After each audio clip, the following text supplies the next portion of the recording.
Pandangan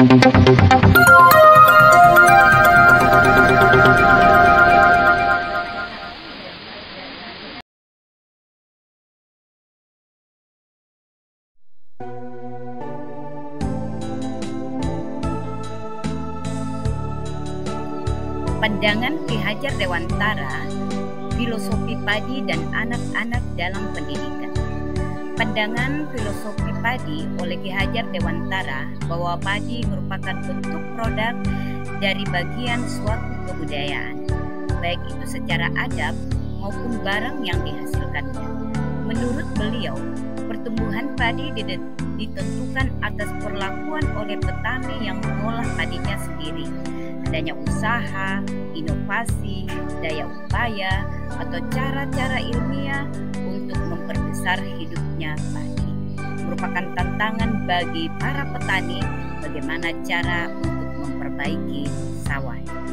Dalam konsep sekolah taman siswa sendiri, Ki Hajar Dewantara juga mengibaratkan pendidikan layaknya sebuah taman yang dimana merupakan sistem tempat untuk bertumbuh kembangnya tanaman beserta buahnya, serta tukang kebun yang rutin merawat dan menikmati hasilnya.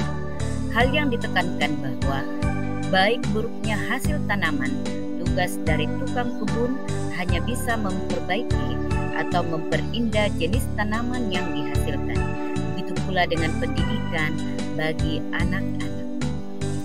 Beliau juga menegaskan bahwa petani tidak boleh membedakan dari mana asal padi, pupuk, dan hal lainnya, karena minat anak begitu beragam dan berbeda-beda, namun mempunyai hak yang sama untuk tumbuh dan berkembang menjadi anak yang cerdas atas kemauannya sendiri.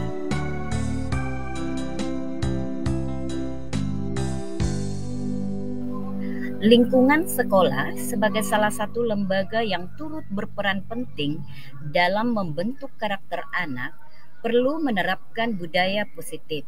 Karena lewat budaya positif, guru dapat memaksimalkan potensi yang dimiliki oleh anak-anak sesuai dengan kodrat alam dan kodrat zamannya masing-masing.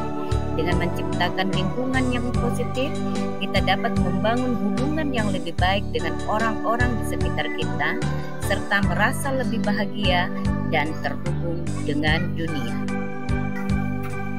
Sebagai seorang pendidik, saya dalam menciptakan suasana positif di lingkungan saya, membiasakan kebiasaan baik menjadi sebuah rutinitas kelas. Seperti contohnya, menyapa siswa dengan cara yang sama setiap hari, dan guru dapat menyapa siswa di depan kelas dan mengajak mereka tos dengan antusias. Hubungan antara menciptakan suasana yang positif dengan proses pembelajaran yang berpihak pada murid adalah adanya hubungan atau keterkaitan, karena dengan suasana positif yang telah tercipta akan otomatis menciptakan proses pembelajaran yang berpihak pada murid. Pembelajaran yang berpihak pada murid membuat peserta didik merasa bebas dalam melakukan aksinya dalam kehidupan sehari-hari.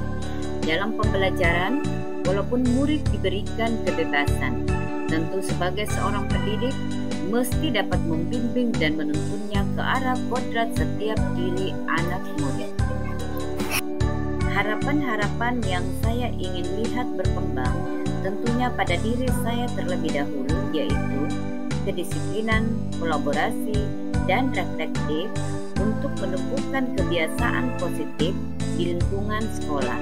Kemudian saya akan kembangkan pada siswa dengan memberinya teladan terlebih dahulu yang akan menjadi panutan bagi mereka dalam menumbuhkan budaya positif pada diri siswa dan menerapkan di lingkungan dan masyarakat. Harapan saya selanjutnya agar pemahaman pembelajaran profil Pancasila dapat melekat dalam hati setiap siswa, karena dari pemahaman itu dalam jiwa siswa akan tumbuh perilaku-perilaku positif yang dapat dilaksanakan bagi pribadi siswa itu sendiri di lingkungan sekolah dan masyarakat. Demikian pemaparan saya ini.